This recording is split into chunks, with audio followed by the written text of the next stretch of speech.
Number 10. Triangle object. The Defense Department has confirmed that leaked photos and videos of an unidentified aerial phenomenon taken in 2019 are indeed legitimate images of unexplained objects. Photos and videos of triangle-shaped objects blinking and moving through the clouds were taken by Navy personnel, Pentagon spokeswoman Sue Go said in a statement to CNN. She also confirmed that photos of 3 unidentified flying objects, one spear-shaped, another acorn-shaped, and one characterized as a metallic blimp, were also taken by Navy personnel. As we have said before, to maintain operation security and to avoid disclosing information that may be useful to potential adversaries, DoD does not discuss publicly the details of either the observations or the examinations of reported incursions into our training ranges or designated airspace, including those incursions initially designed as UAP, she said. She also said that the Identified Aerial Phenomena Task Force, created to investigate UFO sightings observed by the military, has included these incidents in their ongoing examinations. Number 9. Drone footage. On April 19, 2023, the Pentagon released another video featuring MQ-9 drone footage from the Middle East depicting a UAP. In the footage dated July 12, 2022, which the US Defense Department shared online, the US military's MQ-9 Reaper drone, somewhere in the Middle East, exactly where wasn't disclosed, can be seen monitoring a strange metallic silver orb-like object flying around below it at some seemingly high speeds while the drone's camera tries to follow it. This footage is significant because while there have been previously declassified US military footage of UFOs, those were all taken by pilots in manned aircrafts. This one, however, was taken by a drone. However, this isn't the only time this particular UFO has been seen. Apparently, there has been many other sightings of a strange metallic orb in the Middle East. Sean M. Kirkpatrick, director of the Pentagon's All-Domain Anomaly Resolution Office, told a Senate Armed Services subcommittee that it resembled a small metallic orb. He added there isn't an explanation for, but the reason for is due to lack of available data. It is going to be virtually impossible to fully identify that just based on that video, he said, according to ABC News. Number 8.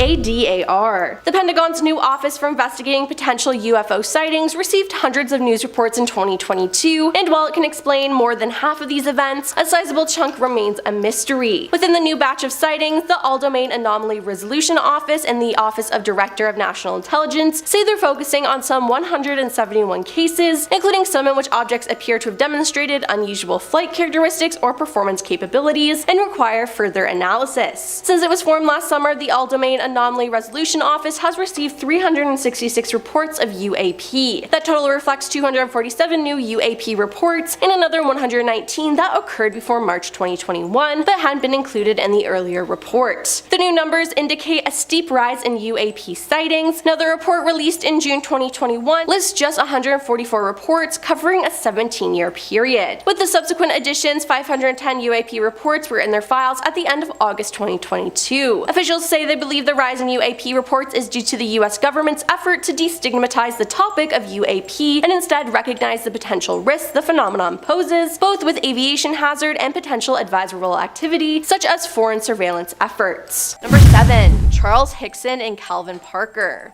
The Pescalua abduction was a UFO sighting and alien abduction in 1973, in which Charles Hickson and Calvin Parker claimed they were abducted by aliens while fishing in Mississippi. On the evening of October 11, 1973, 42-year-old Charles Hickson and 19-year-old Calvin Parker told the Jackson County, Mississippi Sheriff's Office that they were fishing off a pier on the west bank of the river when they heard a whirling whiz sound, saw 2 flashing blue lights, and observed an oval-shaped object 30 to 40 feet across 8 to 10 feet high. They claimed that they were conscious but paralyzed while 3 creatures with robotic slit mouths and crab-like pincers took them aboard the object and subjected them to an examination. Number 6. Thomas Reed. On September 1st, 1969, Thomas Reed and his family in Berkshire County, Massachusetts saw a UFO. In the car with his mother, brother, and grandmother that night, the family noticed a group of glowing orbs dash out of the roadside trees. It came to a stop off the right side of the road, Thomas said. Everything got really calm. It was like being in the middle of a hurricane. It was just like dead silent. Then there was an eruption of crickets and frogs, and it got really loud, and that was it. Then the family suddenly found itself back in the car, but they had inexplicably lost 2 hours of memory. Stranger still, Thomas's mother and grandmother had somehow switched car seats. seats. He said over time the family regained some memory of the incident, including having been to a hangar-like facility with other people. We encountered something, it was definitely not of this world. The hangar thing we were in was huge, it was larger than a football field. The hallway we had seen was circular with a Y configuration, almost to control the flow of traffic, and this one room had a bowed-in wall that was round, he said. Number 5. Whitley Strieber.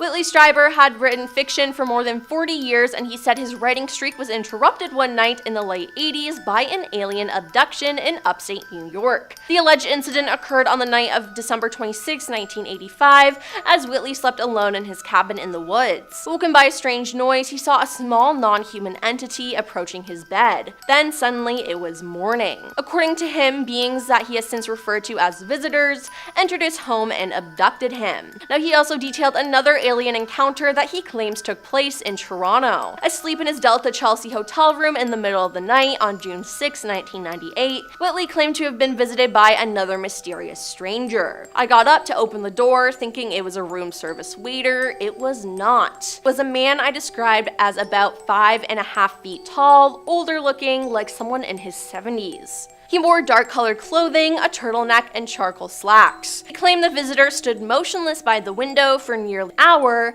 expounding on the dangers of creating an intelligence more involved than its creator. He said it was the most extraordinary conversation I've ever had in my life. Number 4. Frederick Valentich. On October 21, 1978, Australian pilot Frederick Valentich disappeared into thin air. At 7:06 p.m., while at 4,500 feet, after departing, he reported that an unidentified craft was following him. Melbourne Flight Service insisted that there was no traffic near him, but the pilot was adamant. He explained that it had 4 bright lights and suddenly passed 1,000 feet above him at a remarkable speed. For 5 straight minutes, Frederick described its movements and shiny metallic exterior. Suddenly, he experienced engine trouble and said the aircraft was hovering and it's not an aircraft. Then they never heard from him again. The last sound radio officials heard was a metallic scraping sound. Now, authorities presume that he had crashed, but a later search of the area yielded nothing.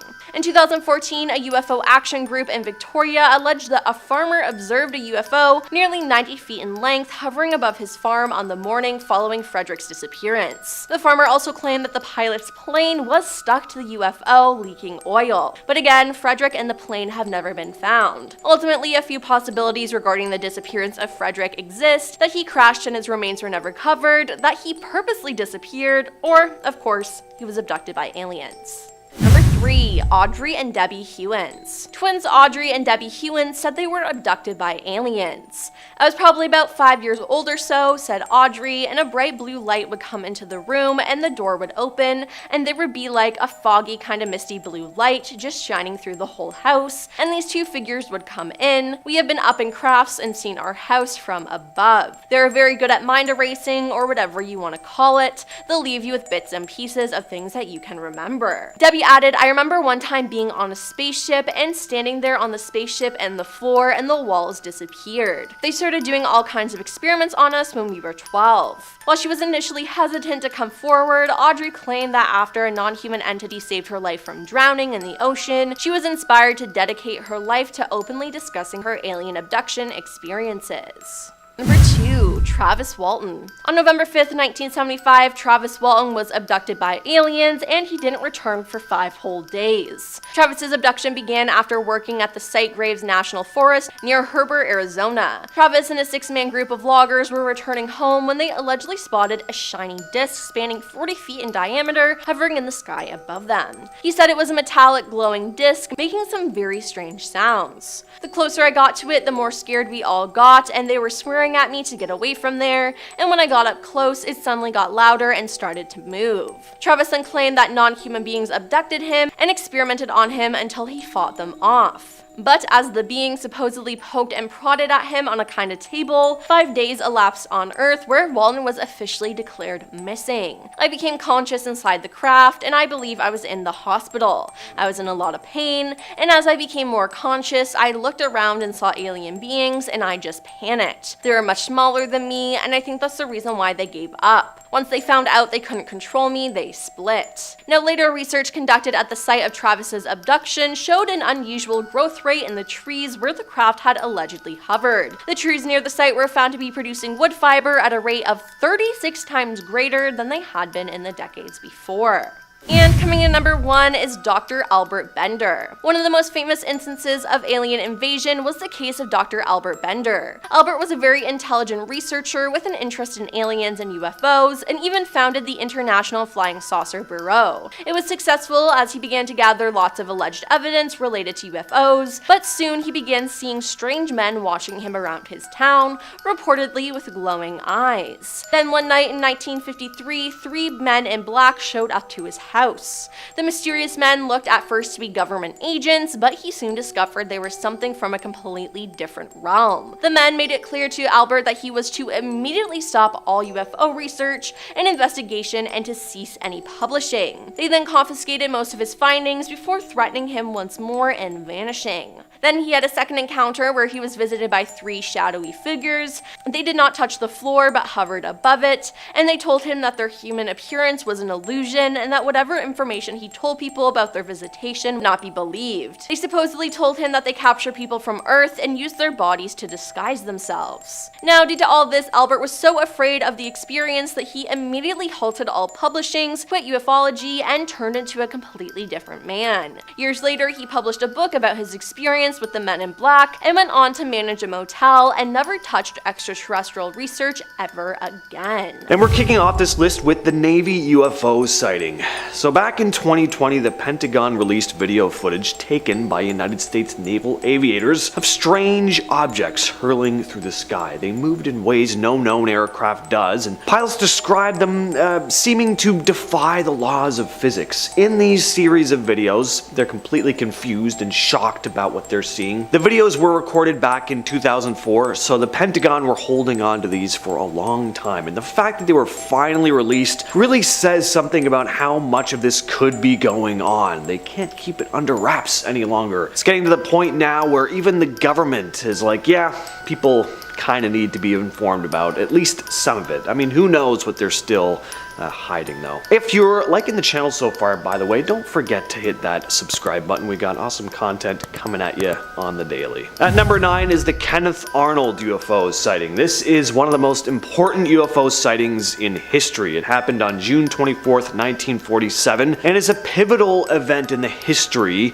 of UFOs. Now, NASA has not been established at this point, but the event made a huge impact on government policy regarding unidentified flying objects. Kenneth Arnold, a private pilot, reported seeing 9 strange crescent-shaped objects flying in a V formation near Mount Rainier in Washington. He estimated their speed at around 1,700 miles per hour, much faster than any known aircraft at the time, and Arnold's sighting received widespread media coverage, leading to increased public interest in UFOs. And this event is often considered the first modern-day UFO encounter. In the following weeks, there were numerous reports of UFO sightings across the United States, leading to the coining of the term flying saucer. This case also had a huge impact on government and military agencies. The US Air Force initiated Project Sign, the first official government investigation into UFOs. This eventually led to the formation of Project Blue Book, a long-running study of UFO sightings. So, this sighting not only heavily contributed to the curiosity surrounding UFOs and aliens that continues to this day in pop culture, but also contributed to the scientific inquiry and government policy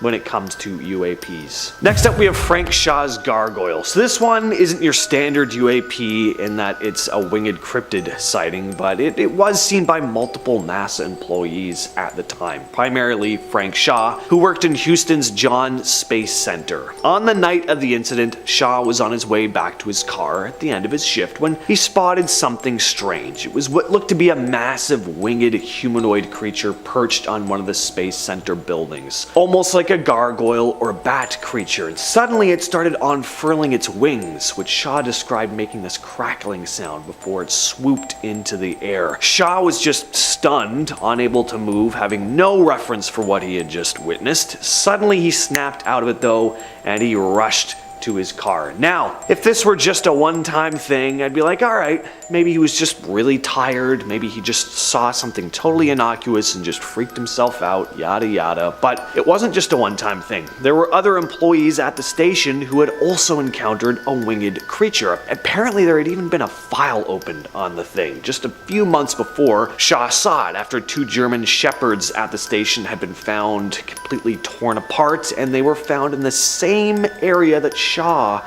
saw the creature. Number 7. Dancing lights. On January 29th, 2023, Canadian air traffic controllers and pilots couldn't identify two white lights moving in a circular pattern reported over Canada's Northwest Territories. Good evening, just wondering, do you got two planes that are just to the east of your field doing circuits or maneuvers? A crew member aboard a Canadian North flight headed to Yellowknife asked air traffic controllers. Negative, I have no reported traffic in the area. The Yellowknife air traffic controller replied, do you have a visual on something? The crew responded somewhat hesitantly, yeah, we're looking at two lights dancing around here to the east of your field. They're above us about I don't know what. We're not seeing them on the TCAS, traffic collision avoidance system, but we can see lights moving around. Then there's a pause before the crew member on the radio back say, we're not crazy. No, we believe you, the air traffic controller replies, and the sighting remains unexplained. Number 6. Over New Mexico. On February 21st, 2021, a pilot flying over New Mexico at the altitude of 37,000 feet reported seeing a long cylindrical object that almost looked like a cruise missile type thing moving really fast over the top of them, according to published audio. American Airlines confirmed that the radio transmission came from flight 2292. The FAA a few days later stated, a pilot reported seeing an object over New Mexico shortly after noon local time on Sunday, February 21st, 2021. FAA air traffic controllers did not see any objects in the area of their radar scopes. Seems like air traffic can never see these objects, but the pilots can, and I can't tell if that's better or worse. Number 5. The coin incident. At 7:30 p.m. on October 18th, 1973, American Airlines Flight 21 encountered a UFO near Mansfield, Ohio, and reported it. This would be the first of dozens of sightings reported in that area that night. However, the most astonishing one took place 3 hours later and became known as the coin incident. Sometime after 10:30 p.m., an Army Reserve helicopter piloted by Captain Lawrence Coyne and a crew of 3 men was flying from Columbus to Cleveland when somewhere around Mansfield they noticed a red light on the horizon. They then realized that the object was heading straight for them at a high rate of speed. Coyne quickly descended to avoid collision, but as the men were preparing for impact, the object came to a halt in front of them and projected a green pyramid-shaped beam over the helicopter. At the same time this was happening, the men reported the helicopter being pulled up towards the UFO. However, it then let go and darted out of sight. The incident lasted 5 minutes. The men described a gray metallic looking dome-shaped object with a red light on one end and white light on the other. Now interestingly, after the incident, according to one crew member, the helicopter never worked right again. Now this whole incident was seen from the ground by a mother and her 2 children who pulled their car over to watch what was going on. They reported seeing the helicopter chasing an object they said looked like a blimp, pear-shaped and as big as a school bus. Number 4. Trumbull County UFO Incident. Featured on the History Channel and numerous UFO documentaries, the Trumbull County UFO incident in northeast Ohio is exceptional because it was witnessed by numerous police officers and a 911 dispatcher, all of whom were being recorded as they spoke back and forth about the strange events unfolding on the evening of December 14th, 1994. It was also seen by many members of the public as well. Now around midnight, Trumbull County 911 began receiving calls from residents about a strange low-flying light in the sky. The dispatcher sent out Liberty Township police officers to investigate, and one of them was Sergeant Toby Maloro, who saw a light. He got out of his car and looked up to see what he described as a giant circular-shaped object and intensely bright in the center section. It made no sound at all, and the object was there for about 30 seconds before moving away. Shaken, the sergeant decided to chase the object, as did many other police officers in the area. In total, at least 14 law enforcement officers saw the object at night, with all of them discussing it openly on their radios. Number 3. Navy pilots. Recently, 2 former Navy pilots were interviewed by 60 Minutes on CBS News about a UFO sighting over the Pacific Ocean in 2004. Commander Dave Fravor and Lieutenant Commander Alex Dietrich spotted the unidentified object during a training exercise but were unable to classify it. Dave described it as a little white tic-tac looking object, adding that it lacked conventional exhaust plumes and had no wings markings or visible markings. It also moved erratically, the pilot said. In an interview with NBC News, Dave described the 2004 encounter, calling the object the strangest, most obscure thing I've ever seen flying. As soon as we look down, we see the white water, and then we see this white tic-tac. It's pointing north-south, and it's just going forward, back, left, right, he said, adding that it was bouncing around like a ping pong ball. Dave said he approached the mysterious object to take a closer look, and it began mirroring his movements. Then when the pilot got within half a mile of the UFO, it suddenly vanished. My question is, what was he going to do if he got closer? This whole story is just crazy. Number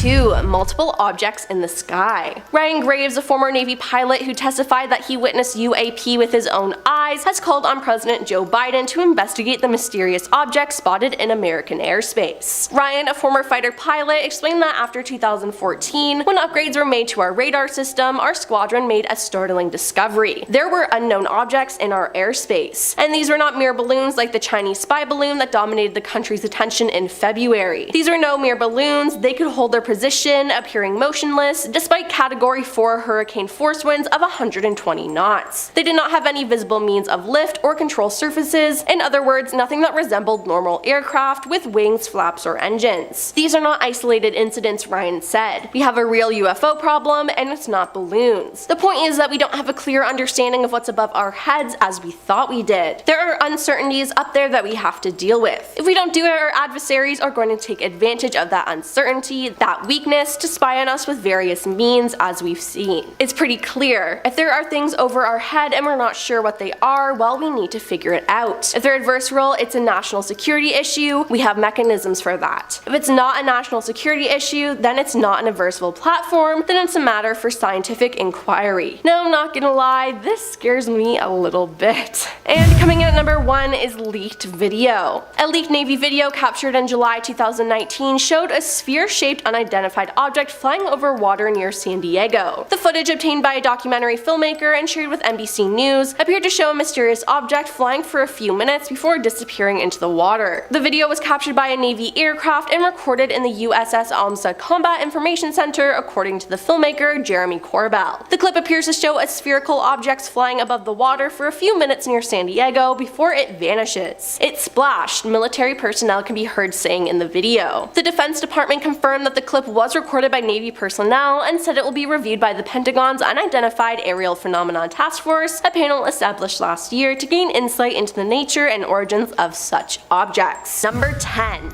2 white lights. Okay, so this didn't happen in the States, but Canada. And all I'm saying is that Biden could get some info out of Mr. Trudeau if he really wanted to. On January 29th, 2023, Canadian air traffic controllers and pilots couldn't identify 2 white lights moving in a circular pattern reported over Canada's Northwest Territories. Good evening, just wondering, do you got 2 planes that are just to the east of your field doing circuits or maneuvers? A crew member aboard the Canadian North Flight headed to Yellowknife asked their traffic controllers. Negative, I have no reported traffic in the area, the Yellowknife air traffic controller replied. Do you have a visual on something? The crew responded somewhat hesitantly, yeah, we're looking at 2 lights dancing around here to the east of your field. They're above us, about I don't know what. We're not seeing them on TCAS, Traffic Collision Avoidance System, but we can see the lights moving around. Then there's a pause before the crew member radios back to say, we're not crazy.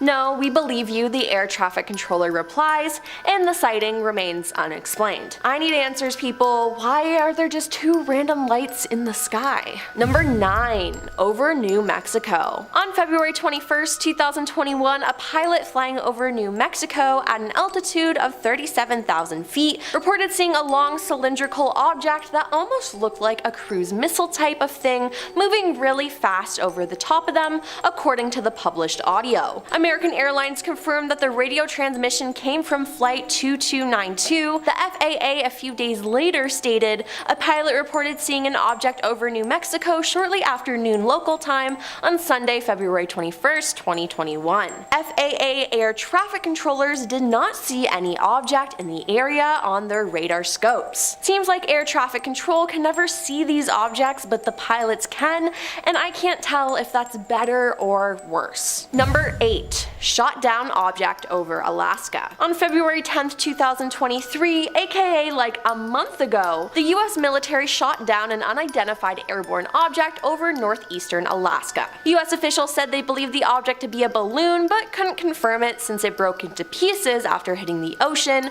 the New York Times reported. How convenient. News outlets owned by the Chinese Communist Party said Biden's response has shown the world how immature and irresponsible the US has been in dealing with this case. Oof, even other people are criticizing him. At number 7, we have high altitude objects.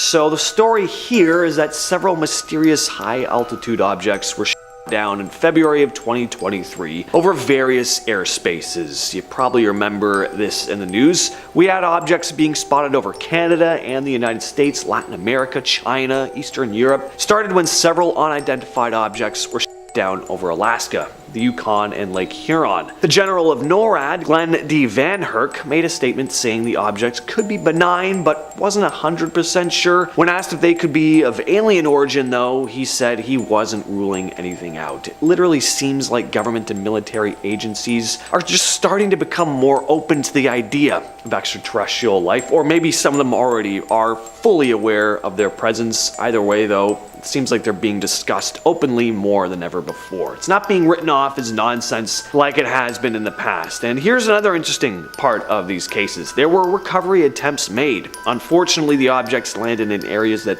aren't all that accessible though, so it made it pretty difficult, and the recovery missions were abandoned. Now, that's what they say, but what if the government did recover something that they just aren't ready or willing to show us? Who knows? At our number 6 spot, we have Oumuamua. This one's definitely been talked about plenty of times, including on this channel, but it's a recent article dated March 7th of this year that I'm mostly referring to. In a recent article written by Sean Kirkpatrick, head of the Pentagon's AARO, or All Domain Anomaly Resolution Office, which specializes in unidentified flying objects, and Harvard professor Avi Loeb, they discussed the possibility that objects like Oumuamua spotted back in 2017 could be of alien origin. The article said that objects like the Oumuamua could be quote-unquote a parent craft that releases many small probes during its close passage to Earth. They didn't just discuss the Oumuamua though, they were looking at a variety of unidentified probes. And they went on to speculate that these crafts could potentially power their batteries from starlight, and that Earth's water could be fuel. There's some pretty wild stuff in there, and yes, a lot of it is speculative, but the fact that a highly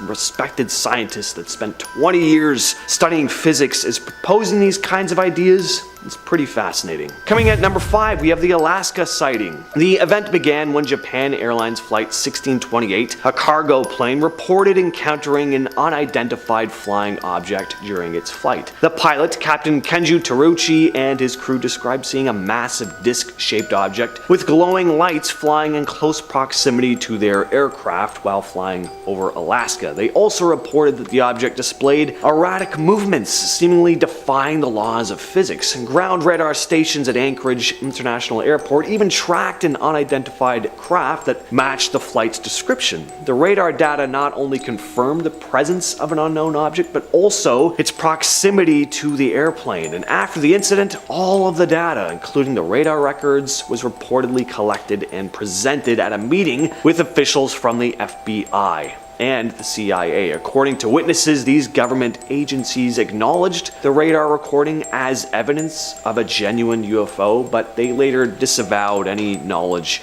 of such a meeting. Number 4, the Richard French sighting. Air Force Lieutenant Colonel Richard French was an investigator for Project Blue Book in the 1950s. Long after retirement at a citizen hearing on disclosure in 2013, French made a shocking statement. His job had been to solve cases involving supposed UFOs, usually by debunking them, but as it turns out, he had actually seen one himself, although he hadn't included it in his report at the time. The 83-year-old described an incident that took place during an investigation off the coast of St. John's, Newfoundland back in the day. 2 mysterious aircrafts had reportedly crashed into the water. He had followed a group of about 100 onlookers on a nearby wharf and described seeing 2 to 3 foot tall beings, thin and gray, looking to be repairing their vessels. He then watched in awe as the crafts rose out of the water before flying off at incredible speeds. Next up, we have the Phoenix Lights. On March 13th, 1997, in Phoenix, Arizona, USA, thousands of residents reported seeing a series of strange lights in the sky. The lights were described as bright and hovering slowly in a V-shaped formation. This event unfolded in two parts. First, there were reports of lights moving slowly across the state, from the northern to the southern region. Then, later in the evening, a stationary V-shaped formation appeared over Phoenix and lingered for several minutes before vanishing. The official explanation, initially attributed to the lights, was military flares being dropped during a training exercise, but this explanation didn't match the descriptions given by witnesses who reported a massive silent object blocking out the stars. Some speculated it was a UFO, while others believed it to be a secret military aircraft. At our number 2 spot, we have the Rendlesham Forest Incident. The Rendlesham Forest Incident, also known as Britain's Roswell, is one of the most well-documented UFO events in history. It occurred in late December of 1980 near Royal Air Force Woodridge, or RAF Woodridge, a US Air Force base located in Suffolk, England. Over a couple nights, multiple military personnel reported encountering strange lights and objects in the forest adjacent to the base.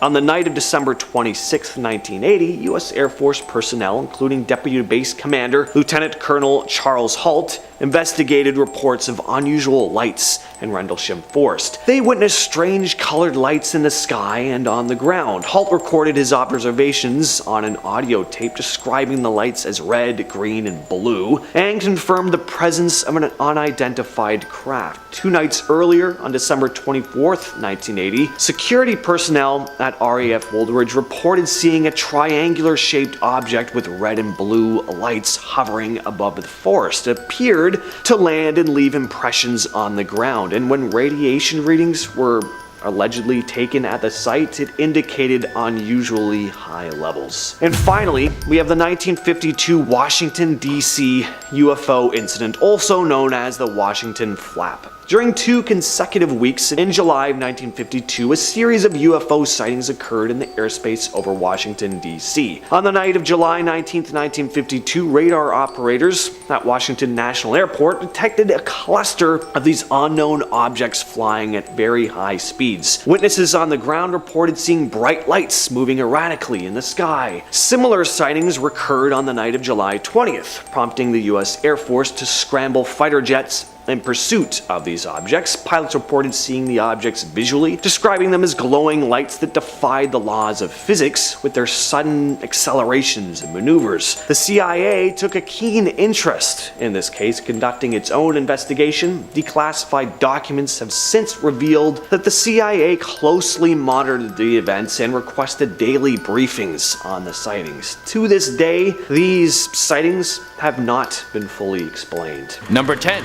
Flashing lights in China. I mean, if you see some flashing lights floating around anywhere in China, it might be a UFO, or the air might be exploding because the pollutant levels are so high. I had a buddy who was living in Beijing, and he said every morning when he would wake up, he would blow his nose and it would be black. That is disgusting. That can't be good for your life expectancy. Well, exploding air or not, these orbs are definitely not a normal occurrence. They were spotted all over the country at different times of day over the course of a single day. They look sort of like the exhaust port on a camouflaged alien ship. It's absolutely nuts. In typical UFO fashion, they're just floating around in the sky. I would assume that if they are aliens, they came here for some sort of surveillance. Maybe they think we're cute like dogs, and they just come around, take a bunch of pictures, and they're like, oh my god, look at them, they have their own transportation and healthcare systems, they're adorable. Number 9. English UFO sighting. Next we head to jolly old England, where there's flying saucers in the sky, and if the internet is right, there's lizard people in the monarchy. This footage was caught right off the M5 highway, and it's pretty convincing. We can see what looks like classic flying saucers hovering above the ground. But who knows if this is actually something flying up in the sky or just an optical illusion. Maybe someone just did the most insane frisbee throw of all time, and now that thing is just hovering like your girlfriend waiting to steal your fries. But then we see a military fighter jet pass by the object. I don't know about you, but I don't think the military spends millions to take its fighter jets off the ground to look at Riley's epic frisbee launch. And these two fighter jets passed not once, but twice, and then we can see the object do some sort of spin in the sky. Even though this whole thing was caught on camera and the military clearly got involved, when questioned on the matter, the British military had no comment. Come on guys, just give us a little juice. Number 8. Dancing lights. We got some footage that isn't a UFO, but it's definitely something that I've never seen before floating around in the sky. It looks like pure energy that's just balled up and pirouetting through the clouds. I guess it could be some sort of static energy buildup up there in the sky that's just kind of on the loose, and frankly I'm not smart enough to know whether that is or is not possible. But it does seem to move in a controlled motion. It kind of swims up and down, and out of all the UFO videos I've watched, I gotta say this one is the prettiest. I don't think we're gonna make a list of the most stunning unidentified flying objects, but if we did, this would definitely be high on the list. I bet if you could contain this thing like something you could sell to rich people, it would take the place of chandeliers. This one was also spotted in the UK. It seems like there's something going on over there. Unlike our last video, the military doesn't swoop in and take a closer look. There's some people on the internet who claim this video to be a fake. And if you're out there making fake UFO videos, get a better hobby, man. You're clogging up all the authentic UFO footage. Number 7. Shot down object over Lake Huron. On February 12, 2023, just 2 days later, a US F-16 jet shot down an unidentified object over Lake Huron. An octagonal object with strings hanging from it was detected over northern Montana, Wisconsin, and the upper peninsula of Michigan at 20,000 feet. This was believed to be the same object tracked over Montana and monitored by the government the night before. Melissa Dalton, Assistant Defense Secretary of Homeland Defense, and General Glenn Venherk, head of U.S. North Command, say officials could not definitively assess what the objects were, so they acted out of an abundance of caution to protect U.S. security and interest. These most recent objects did not pose a military threat, but their path and proximity to sensitive DoD sites and the altitude that they were flying could be a hazard to civilian aviation and thus raise concerns, Melissa said. Operations are underway with multiple agencies, including the Coast Guard, to gather the object's remains and determine where it came from, they added. And when or if they figure out what it is, I wonder if they'll actually tell us. Probably not though. Number 6. Rosemount UFOs. A man living in Rosemount said he encountered a similar UFO on 4 separate occasions. On August 4th, 2017, the man was near his Rosemount home when he saw what he described as a black object with bright orange lights coming from the craft and flying over the area. Nearly a month later, on September 6, 2017, he saw 3 crafts with the same description hovering above downtown Rosemont. 2 days later, a singular craft returned to Inver Grove Heights, and he spotted the craft one last time on March 12, 2018. The man took photos or videos for each of the events and submitted it to the Mutual UFO Network. Seems like these aliens could have been stalking him, which I think is even more creepy. Number 5. Navy pilots. Recently, 2 former Navy pilots were interviewed by 60 Minutes on CBS News about a UFO sighting over the Pacific Ocean in 2004. Commander Dave Fravor and Lieutenant Commander Alex Dietrich spotted the unidentified object during a training exercise, but were unable to classify it. Dave described it as a little white tic-tac looking object, adding that it lacked conventional exhaust plumes and had no wings or visible markings. It also moved erratically, the pilot said. In an interview with NBC News, Dave described the 2004 encounter, calling the object the strangest, most obscure thing I've ever seen flying. As soon as we look down, we see the white water, and then we see this little white tic-tac. It's pointing north-south, and it's just going forward, back, left, right, he said, adding that it was bouncing around like a ping-pong ball. Dave said he approached the mysterious object to take a closer look, and it began mirroring his movements. Then, when the pilot decided to get within half a mile of the UFO, it suddenly vanished. I'm surprised the government even let them do this interview, but my question is, if he did get closer, what were they gonna do? Wave hi to the alien? aliens? Number 4. Multiple objects in the sky. Ryan Graves, a former Navy pilot who testified that he witnessed unidentified aerial phenomenon, UAP, with his own eyes, and he called on President Joe Biden to investigate the mysterious objects spotted in American airspace. Ryan, a former fighter pilot, explained that after 2014, when upgrades were made to our radar system, our squadron made a startling discovery. There were unknown objects in our airspace. And these were not mere balloons like the Chinese spy balloon that dominated the country's attention in February. These were no mere balloons. They could hold their position, appearing motionless, despite Category 4 hurricane force winds of 120 knots. They did not have any visible means to lift or control surfaces. In other words, nothing that resembled normal aircraft with wings, flaps, or engines. These are not isolated incidents, Ryan said. We have a real UFO problem, and it's not balloons. The point is that we don't have as clear as an understanding of what's above our heads as we thought we did. There are uncertainties up there that we have to deal with. If we don't do it, our adversaries are going to take advantage of that uncertainty, that weakness, to spy on us with various means, as we've seen. It's pretty clear. If there are things over our head that we're not sure what they are, we need to figure it out. If they're adversarial, it's a national security issue. We have mechanisms for that. If it's not a national security issue, and if it's not an adversarial platform, then it's a matter for scientific inquiry. Not gonna lie, this scares me a little. Number 3. Leaked video. A leaked Navy video captured in July 2019 showed a sphere-shaped unidentified object flying over water near San Diego. The footage, obtained by documentary filmmaker and shared with NBC News, appeared to show the mysterious object flying for a few minutes before disappearing into the water. The video was captured by a Navy aircraft and recorded in the USS Alma's Combat Information Center, according to filmmaker Jeremy Corbell. The clip appeared to show a spherical object flying above the water for a few minutes near San Diego before it just vanishes. It splashed, military personnel can be heard saying in the video. The Defense Department confirmed that the clip was recorded by Navy personnel and said that it will be reviewed by the Pentagon's Unidentified Aerial Phenomena Task Force,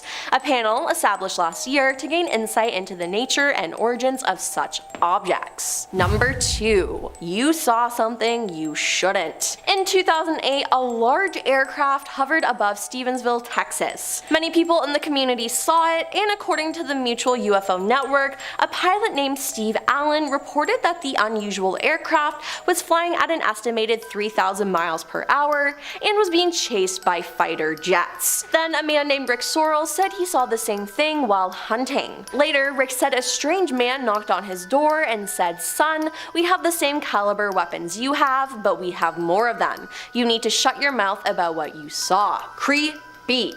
Was this the Men in Black, people from their government, or real aliens? Who knows, but if that happened to me, I think I'd move out of state. And coming in at number 1 is the Pentagon. The Pentagon's new Office for Investigating Potential UFO Sightings received hundreds of news reports in 2022, and while it can explain more than half of these events, a sizable chunk remains a mystery. Within the new batch of sightings, the All-Domain Anomaly Resolution Office and the Office of Director of National Intelligence say they're focusing on some 171 cases, including some in which objects appear to have demonstrated unusual flight characteristics or performance capabilities and require further analysis. Since it was formed last summer, the All-Domain Anomaly Resolution Office has received 366 reports of unidentified aerial phenomena, or UAP. That total reflects 247 new UAP reports and another 119 that occurred between March 2021 but hadn't been included in an earlier report.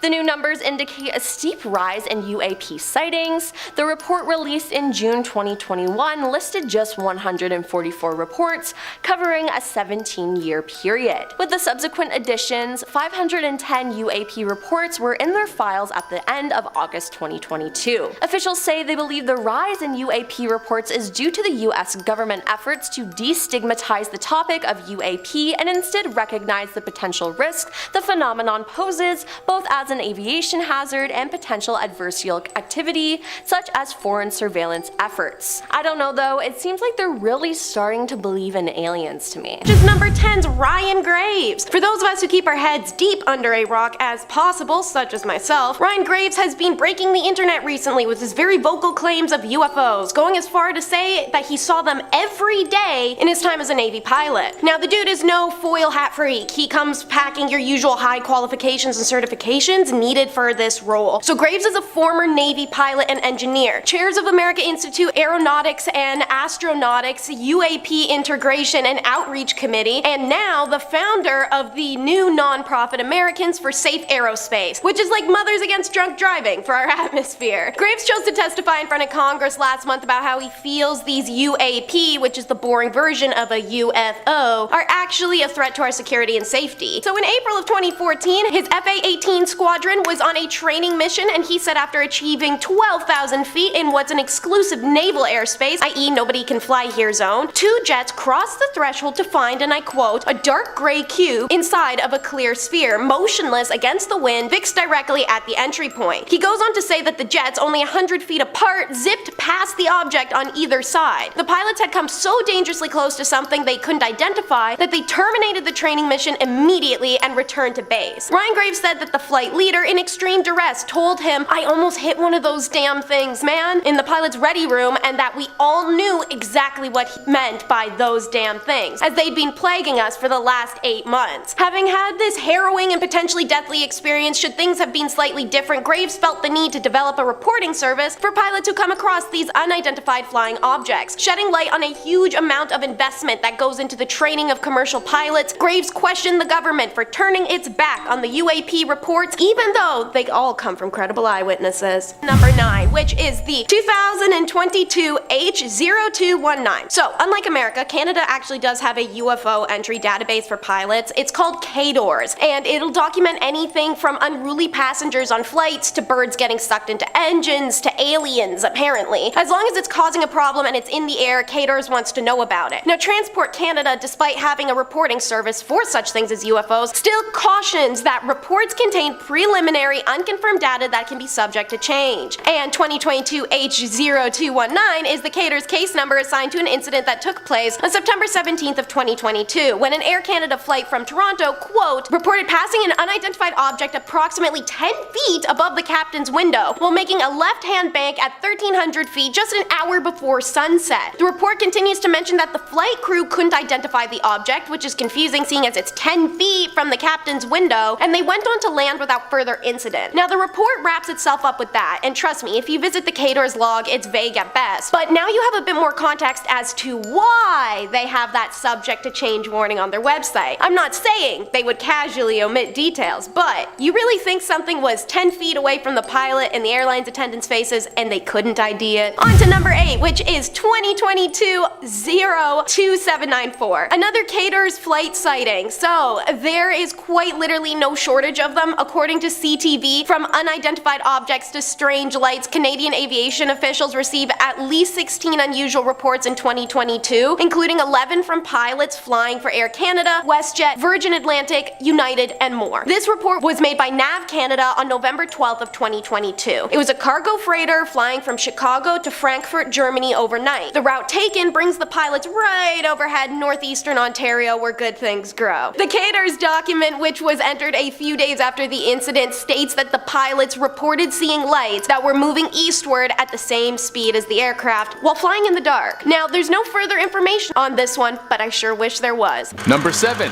Splash zone. Imagine you're a good, God-fearing fisherman in Spain, and then you see some crazy thing flying through the sky, and it makes you question God and everything you ever trusted. This footage is crazy. It was taken in Spain off the coast of the Galicia region, and it shows some sort of UFO blast over a fisherman's boat out in the middle of the ocean, and then boom! The whole thing plunges underwater. This is absolutely insane. You see a massive splash from the aircraft entering the water. The speculation around this is that there is secret underwater alien bases, like Duh! That's why we know more about the moon than we do about the ocean floor, because the government is hiding all the cool aliens down there and they don't want us to hang out with them. I mean, it would be the best place to hide them. Unless you've got a state-of-the-art submarine, which is super hard to get on Craigslist, there's no way you're gonna find anything. Number 6. Fire in the sky. Remember that list I made up of top 10 most stunning unidentified flying objects? Well, this one would definitely be on the list too. This thing looks super cool. It makes it look like there's a fire in the sky. Now, I couldn't dig up that much information on this, and I mean, this is grainy cell phone camera footage of what might be an alien spacecraft, so whatever I dig up off the internet is just probably an educated guess like my own. But it seems like this UFO could be doing one of 3 things. It could be doing some sort of repairs. Maybe it entered our airspace because it was a safe place to stop and do a little pit stop checkup. The ship could also be doing the opposite, on its way down for a crash landing. Or 3, it could possibly be dumping something. As you watch through the footage, it almost looks like a crop duster leaving a trail behind. I'm sure whatever an alien spaceship is dusting our planet with is harmless, don't worry about it. Number 5. Boy Scouts. You're just trying to be a good Boy Scout and learn a bunch of stuff about the Catalina Channel, and then nearly 100 UFOs appear out of nowhere and your Scoutmaster is too busy looking at them instead of teaching you about how to tie new knots or whatever Boy Scouts do, I don't really know. Well, this happened to Alan Bergholt in 2013. He saw the sky light up with UFOs and then they started diving into the Catalina Channel, which further reinforces the possibility of the underwater UFO theory. We've been looking for UFOs in space and they've been right under our noses this whole time. Number 4. Surprise. Holy, this one is probably one of the best pieces of UFO footage I have ever seen, and we're only on number 4. This was caught on some CCTV footage in Australia. It's just some regular old lightning, just some regular old clouds, and then out of nowhere, there's a goddamn spaceship in the goddamn clouds. Are you seeing this? I bet they thought they were being sneaky with their little camouflage in the clouds. I bet the captain of the spaceship was pissed at the guy who's in charge of parking the ship. Like, what the hell, Jeff? You parked next to a thunderstorm. They can see us. We're supposed to blend in. Number 3. Military footage. This is the best kind of stuff to find on the old interweb. When you get legit military footage of stuff going down, it makes it so much more real. This was shot on January 12th in 2007. 2 fighter pilots report seeing something that looks like a floating rock just hanging out around 17,000 feet. A super casual thing for a rock to do. They keep trying to get close so they can get a better look, but every time they would get too close, it would disappear and then reappear somewhere else, like it was using some sort of short-range teleportation. It did this a couple times before it completely vanished. What was this thing? Well, either a flying rock or something much more advanced. If these aliens are actually real, then why don't they just come down and hang out? Tell us about space and stuff and then come try out churros. We've got so many churros. Number 2. Space disc. Space disc does sound like some sort of futuristic sport thought up in the 90s, but we're talking about an actual flying saucer seen in space. This footage was caught off a satellite and you can see some sort of saucer slash disc slash casserole frying pan flying off Earth and then disappearing into the black void. This one looks massive, like super huge. It's hard to tell because there's obviously not a lot you can use for perspective to see how big this floating space thing is, but I'm gonna take a guess that this is the biggest one we've had on the list so far. I'm wondering if that means bigger aliens, like a bunch of Shaquille O'Neals running around a spaceship, turning knobs and dials, saying bleep bloop and wearing jumpsuits. That's how I picture aliens, in case anyone's wondering. Number 1. Everything is bigger in Texas. Yeah, everything is bigger in Texas, even the UFO sightings. This one comes from Stevensville in the Lone Star State, and it's a recorded UFO sighting from 2008. This is where an entire town saw an alien formation that was over a mile long and was moving in perfect formation. It was hundreds of spacecrafts. An Air Force pilot who saw this insane happening said that these ships were moving at speeds of up to 3,000 miles per hour and never broke their perfect parallel lines. The Air Force tried to say that they were doing some formation practice with 10 fighter jets that night, but the people were like, nah dude, we saw hundreds of spacecrafts. None of them look like a 1016 fighter jet. This is like when you find out the truth about Christmas and your parents are like, no, Santa did it. Just tell me the truth, dude. I may look stupid, but I'm only a little stupid. Coming in at number 10 is Antonio Villas-Boas. On the night of October 16th, 1957, Antonio Villas-Boas was plowing fields when he saw what he described as a red star in the night sky that approached him, growing in size. The craft began descending to land in the field, and he decided to leave on his tractor, but its lights and engine died, so he decided to continue on foot. However, he was seized by a 5-foot-tall humanoid who was wearing gray coveralls and a helmet. Its eyes were small and blue, and instead of speech it made noises like barks or yelps. 3 similar beings then joined and dragged him inside their aircraft. Once inside the craft, Antonio said he was stripped of his clothes and covered from head to toe with a strange gel. He was then led to a large semicircular room through a doorway that had strange red symbols written over it. They then took blood from him and took him to a third room where some kind of gas was pumped into the room, which made him violently ill. Shortly after this, Antonio was joined in the room by another humanoid. This one, however, was female, very attractive. Antonio was then given back his clothing and taken on a tour of the ship by the humanoids. He was then escorted off the ship and watched as it took off, glowing brightly. When he returned home, he discovered that only 4 hours had passed. Now, did he help create one of the first alien-human hybrids?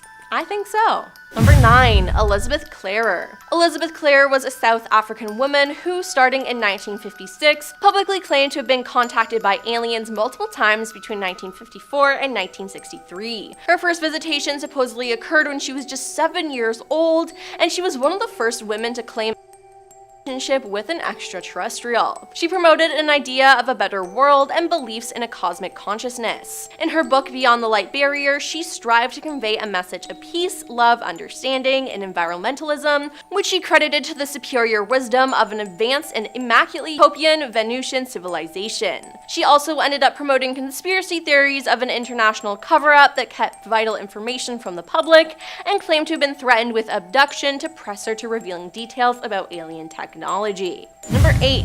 Terrell Copeland. The Virginia pilot Terrell Copeland claimed that he was abducted by aliens, particularly because he was a Marine. Terrell claimed that his first experience with aliens occurred in 2007 when he captured footage of what he believed to be a UFO on his cell phone from his apartment in Suffolk, Virginia. It was an orb of light, just a big ball of light. It wasn't moving, it was solid white. The other was directly across the street from it, up 300 feet above the ground, and was changing colors very rapidly, he said. He alleged that it wasn't until after he published the footage online that things truly became strange. I woke up from a nap by the sound of someone trying to enter my apartment, and I said, "Who is it?" There was no answer. You could see the doorknob moving and scratching at the door. The firearm, it was on my table, and my thought was to get up and check. Despite the urge to get up, Terrell was paralyzed and only able to move his eyes. Suddenly, he heard a voice through the door tell him, "You don't need that weapon, we won't harm." He then began to experience missing hours as well, and he was incapable of accounting for 4 waking hours during a span of 2 nights. I was in a room and I saw a woman who did not have complete human features. She had the typical black eyes that you hear about, she had an elongated skull, and that startled me. The next memory I have is me standing on my balcony waving at this cylinder-shaped ship, he said. Number 7 is a break from Cato Reports. It's going to be the racetrack. So veteran pilot Chris Van Forest told the Daily Mail of a strange encounter he had in which 3 to 5 bright objects flew in a circular motion like a racetrack for hours on end over top of the Pacific Ocean in August of 2022. The racetrack seemed to stretch from Honolulu to Los Angeles and then back. Similar to Graves, the 63-year-old Voris ain't some random dude in a tinfoil hat. He's racked up over 32,000 hours of flight experience working with multiple airlines, and when he witnessed this awe-inspiring yet decidedly creepy phenomena, Voris said that he was hit with an onslaught of other airline pilots radioing in to ask if he was seeing the objects as well. Apparently, as he told Daily Mail, about half of his pilot friends have seen some type of anomaly in the sky. They had to be in a very, very high orbit, or actually even in space quite a ways away from anything that a satellite would be, because every time we were seeing it, it was in the lower right-hand corner of the Big Dipper, no matter where we were in the world, he told the outlet. It lasted for such a long time that it actually became boring. almost. Van Voorhis' employer, whose name is withheld, forbade him from speaking about the incident. However, that hasn't kept him from running his mouth, claiming to have also seen 3 flying discs in a triangular formation back in 2004. Number 6 will be the letter response. After tackling the dragon that is paywalls, I was able to scrape together the details of a letter written by Art Sabosky entitled "A Pilot Explains UFOs for the Last Time." Now, to save you guys some time and the paywalls, Art's letter is essentially him complaining that he spent 45 years as a pilot and hasn't seen boo, and all his pilot friends haven't seen anything either, therefore no pilot could have ever seen anything ever, and if they have, they're either Mary Jane smoking or visually impaired. Essentially, you could title his letter, "I am mad other professional aviators have seen something and I haven't." Now, the whole argument of if I haven't seen a thing, therefore it does not exist is pretty much the argument of UFO non-believers. This is why Ralph Lowinger was quick to fire back a response. So UFOs don't exist because you and your friends haven't seen one? I know they exist because I was a co-pilot of a Pan-American cargo flight with 5 crew members who clearly saw their formation. It was on a crystal clear moonless night over Nova Scotia's south coast, and we all watched and saw the same thing through different panes of cockpit glass. Their dance was from another world. It lasted 5 minutes and terminated with the most dazzling feat of aerodynamics we have ever seen. I have now retired to the largest fly-in community in the world, in which many highly trained observers know that UFOs are real, cataracts and floaters aside. Lowinger and other crew members never reported their sightings, but their story did come to light in 2011. Number 5 will be the skydivers. So this story comes out of the Virginia pilot Julius Figueroa in July of 2022. Julius had served in the Navy as a pilot for 2 years before getting a job in the Midwest as a skydive pilot. What would be considered an everyday venture, loaded up with his usual adrenaline junkies trying to touch the clouds, Julius and his passengers experienced a different kind of adrenaline-invoking experience. We were climbing 10,000 feet, and at around 4,300 feet, I was looking into the distance and this thing caught my eye, Figueroa said. It started getting closer and it was approaching me about 15 feet to my left heading north. Figueroa goes on to say that the object was spherical golden orb that was flying very fast, but interestingly, he reported that you couldn't see the object when you looked at it directly. Other pilots have reported the same thing during their encounters, and it does sound like an explanation for what happened even in our first story, where Gray's team didn't notice the flying anomaly until they were about to crash into it. Julius said that the object was the size of a small car, and without realizing it, he started turning his plane to the left. As the object passed by, Figueroa said he started yelling, causing the other people in the back of the plane to look out the window. 3 of the skydivers see it, including one of the instructors, Figueroa says. By the time I turned the plane, it was already on the horizon, and shortly after, the object was gone. Figueroa contacted air traffic control and asked them if they'd seen a drone on radar, to which they said they didn't. He called again and described the object he saw and asked if they had seen it. To quote him, there was a long pause on the other end, and then they said they didn't see it. Number 4 will be the Passover, and not the one with the matzah and the karpas. I'm still full from the last one. I'm talking about the weird and very underdocumented occurrence from June of 2023 in which a pilot in Toronto reported, and I quote, seeing a person in a wingsuit flying at an altitude of 13,000 feet. Now, articles did mention that this incident was filed with Transport Canada. However, even after spending hours searching KDORs, I was unable to find a report or provide a case number. But to give you an idea why this reporting is so weird, aside from everything about it, A, who uses a wingsuit nowadays? And B, this altitude actually breaches the death zone. For those of us who don't climb Mount Everest in our free time, the death zone is to refer to the point at which an altitude's lack of oxygen becomes insufficient to sustain human life. The average person tends to die around altitudes of 8,000 feet and higher, and it's all attributed to the physical capabilities of cellular oxygenation. So what does that mean?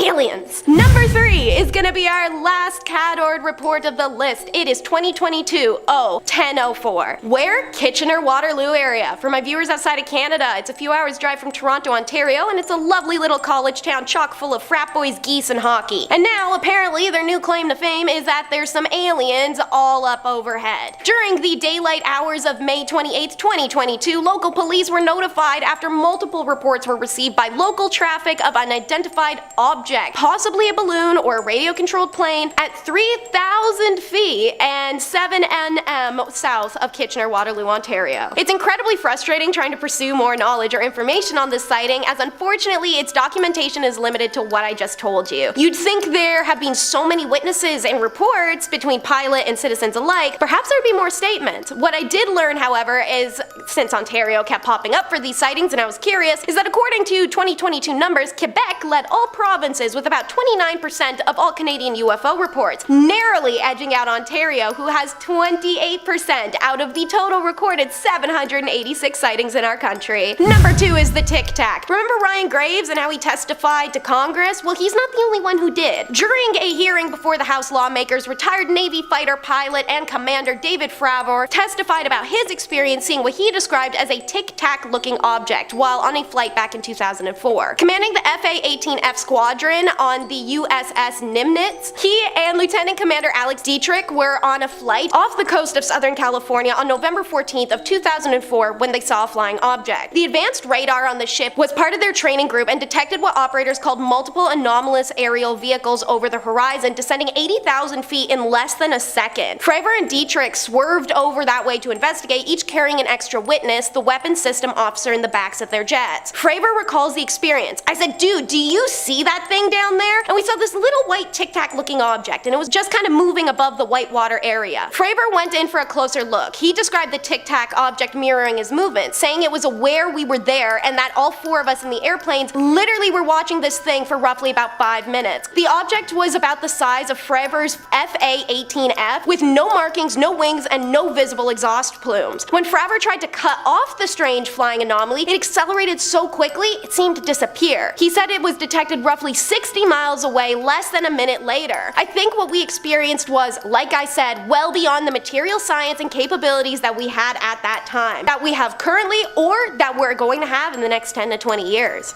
And coming in at number 1 will be the 7. So this ex-FBI agent named Ben Hansen is now the host of the Discovery Plus TV series UFO Witness. He works hard to try and bring attention to UFOs, and in doing so collects worldwide reports and videos he can share that are as credible as possible. He compiled accounts from pilots from Southwest Airlines, Hawaiian Airlines, and others between August 6th and September 23rd of 2022. And in the captivating account we'll be discussing from this time period, a former military pilot reported seeing multiple aircrafts flying above him. Pilot Mark Hulsley was flying a charter jet on August 18th of 2022 off the coast of Los Angeles when he suddenly radioed in the following: "We've got a few aircrafts to our north here, and he's going around in circles, much higher altitude than us. Any idea what they are?" The confused controller responds, telling the pilot he's not sure. Hulsey then calls back 23 minutes later to say that the 3 aircrafts he had originally reported had now increased to 7, flying between 5,000 and 10,000 feet above him in a regimented pattern. While the controller continues to dismiss him, we hear the anxiety spike in Hulsey, who's absolutely adamant, stating in the recorded footage to the controller that they just keep going in circles. "I was an F-18 pilot in the Marine Corps, and I'm telling you, I've done many intercepts, I've never seen anything like this." According to Hansen, the strange lights that some pilots reported as possible aircraft were seen by upwards of 15 different commercial flights, and that at least 6 pilots are willing to go on record with their names and everything if asked to do so by any investigative agencies. According to Hansen, it means in this case we have a global phenomena as far west as Japan to as far east as possibly Miami. Whatever it is, these pilots are seeing it from halfway across the world. Hansen said there's no official protocol for reporting strange sightings for civilian pilots because they don't think the FAA will follow up, or worse, they will be ridiculed. But as we know, Ryan Graves is working to change that.